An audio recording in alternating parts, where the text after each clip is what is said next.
Hi, I'm Kelly Lindsay. Welcome to Unit 8.3, Caretending a Healing Environment. A caretender's responsibility lies in tending to a healing environment as opposed to a curative one. So before we go any further, let's briefly touch on the difference between healing and curing. In common usage, and even in most dictionaries, the two words are often interchangeable, thought of as synonyms. However, in the context of caretending, it's useful to distinguish between the two. The word heal is derived from whole, to make sound, or whole again, restored to original purity or integrity. So in other words, to make whole or holy. Now, cure means to bring about recovery from, to deal with in a way that eliminates or rectifies, to free from something objectionable or harmful. So curing is stopping or eliminating a disease process. Another way to look at this, curing is inherently a subtractive process. It is concerned with taking something away, removing a condition, and even when successful, is in a sense leaves someone less than what they were, with gaps, fractures, and displaced or missing pieces that really only healing can fill. That's because healing is an additive process. It involves adding in, filling in gaps and breaks, and replacing unhealthy aspects with healthy ones to allow someone who's damaged or broken back to full being, wholeness, completeness. A caretender's task is to help fill the gaps that are going to exist, regardless of whether or not any curing takes place. That's why it's important to differentiate between healing and curing. They're not synonyms in a functional sense. Neither one is a subset of the other. They're parallel processes that are largely independent of each other, and while they may occasionally overlap, that intersection is usually coincidental, not intentional. A patient might be cured but not healed, healed but not cured, or both, or neither. So as caretenders, our interest is best centered solely on healing, in giving the patient the opportunity to become whole or holy. We aren't going to make that happen. We're going to help that happen. If indeed any curing also happens, it'll be because there are others, physicians, shamans, voodoo priestesses, whoever, who will make that their focus in working with a patient. But it should not be our focus, not because it's too much to hope for, but because it's well short of what's necessary and far short of what's possible. As caretenders, we can't afford to allow ourselves to get so depressed or elated by a specific curing outcome that it derails our focus on helping our patient get back to wholeness. So that's the healing part of healing environment. Now the environment part. Environment is defined as the conditions that surround someone or something, and the conditions and influences that affect the growth, health, progress, etc. of someone or something. Any environment of any nature, no matter how large or small, natural or man-made, physical or spiritual, real or imagined, has a description, a definition, a context, what you could call a story associated with it. In fact, many stories from many corroborating, conflicting, or even contradictory points of view. The healing environment is unique in that it only has a single story associated with it. So whose story is it? Who writes the script for how this is going to play out? Who defines the cast of characters, the plot, the pacing, the thematic structure, and the arc of the story? It is the patient's story, exclusively. Not co-written or ghost-written, not as told to, but the unadulterated, unabridged story as delineated by the patient, and that, and only that, should determine the nature of the healing environment. What's in it, who's in it, where it is, and especially how and when to negotiate the path through it. The patient's story may appear to be unimaginative or improbable, groundless, considered irresponsible by some, even flat out wrong by others, but none of that matters. The only thing that matters is that the patient can see his or her way clear and is happy with it, which does not necessarily mean that it has a happy ending by anyone else's standards. This is probably the second most difficult thing for a caretender, especially a spouse or a significant other. The first most difficult thing is that it's best if the caretender buys into the patient's story and not just accept it, tolerate it, or be resigned to it, but actively and wholeheartedly adopt it with humility and compassion. From our own experience and in working with other patients and caretenders, it seems that any dissension, dispute, or difference of opinion about how to approach treatment and healing creates an underlying tension regardless of how well hidden or unvoiced, and that helps no one. It's healthier for the patient and far easier for the caretender to find out what the patient's story is and to run with it. The underlying reason for saying this is the patient's story is what is going to happen anyway. regardless of any resistance to it. So the only thing a dissenting care tender can really change is the resistance, not the story. That said, it's a different beast altogether if the patient is not happy with his or her own developing story, or doesn't seem to have one at all. And if that's the case, the care tender does indeed have the opportunity not to shape the story, but to offer guidance and helping the patient discover one along the same lines as we discussed in the last unit about creating a healing environment. It is important to remember that we are talking about a healing environment, which means healing for everyone and everything in it.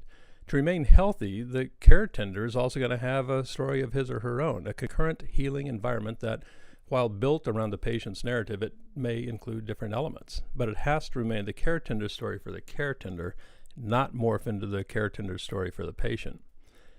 Care for the caregiver. That's a consistent topic in almost every book and support group about and/or for caregiving. It's a commandment that's most often repeated and even more often broken than any other, and usually by the care tender himself or herself. That's because self-care is misconstrued as somehow being selfish, when it's really anything but that.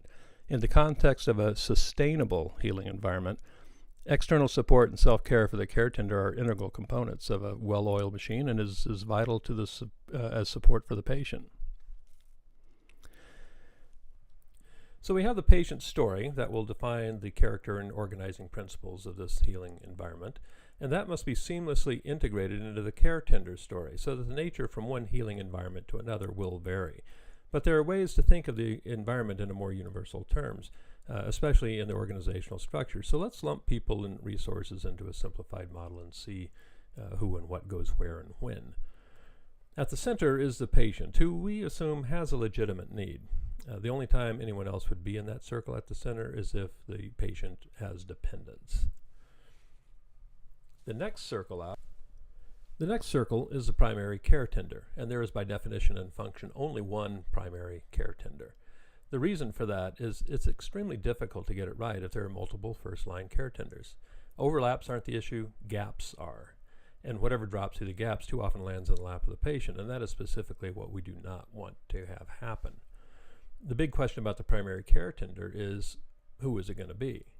Sometimes there is not an obvious choice, but an even bigger issue arises when there may be an obvious choice, but it may not be the right one. For a primary care tender to be effective, the choice should be one that's made with deliberation and not by default. The questions really should be asked, do I want to be a primary care tender? Do I need to be? Do I have to be? And why or why not? If there is ever a time for complete honesty, this would be it. Even for the obvious choice, the answers may be no, and that's okay.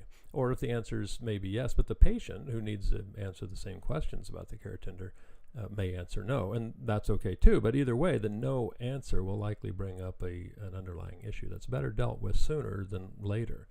And if that's the case, I'd strongly recommend that the parties look beyond themselves in addressing it and seek help from a really good therapist, pastor, rabbi, or other mutually trusted advisor. The next circle out would be close family, friends, pets even. This is followed by more distant family and friends, and then extended relationships, possibly even people the patient has never met or even heard of before. How many rings there are and who and what is in which will vary from patient to patient and even from time to time within the same healing environment. Within each of the rings beyond the primary care tenders, there are also personal and community resources that may not be otherwise obvious, but are known or accessible by those in that ring. So the two most important concepts illustrated by this model really have to do with the flow of support and communications. Since the focus of the model is in the patient ring, picture everyone and everything in each of the other rings with their arms length and facing inward toward the patient. It's like those buddy cop shows when one inevitably tells the other, "I've got your back." Each ring in this model has the back of the rings inside it. So each ring of the model gets its support from within its own ring and from those outside of it.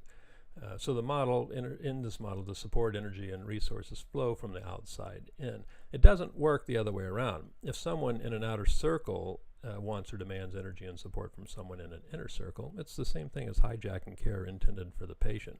That's not adding to the healing environment, that's taking away from it. In this event, it's best to gently remind the person of their healing role, or equally gently remove them from the healing environment altogether. Most of the time, though, people sincerely want to help, and you always hear, if there's anything I can do, don't hesitate to ask. Well, don't take that as an idle comment. The more tasks and logistics a primary care tender can offload, the better for everyone.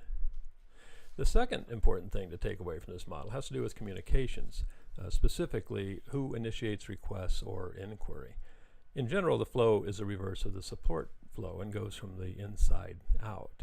Anyone should feel free to initiate communications with one level in any circle or any circle outside of it, unless it's a simple message of support that has no expectation of a response.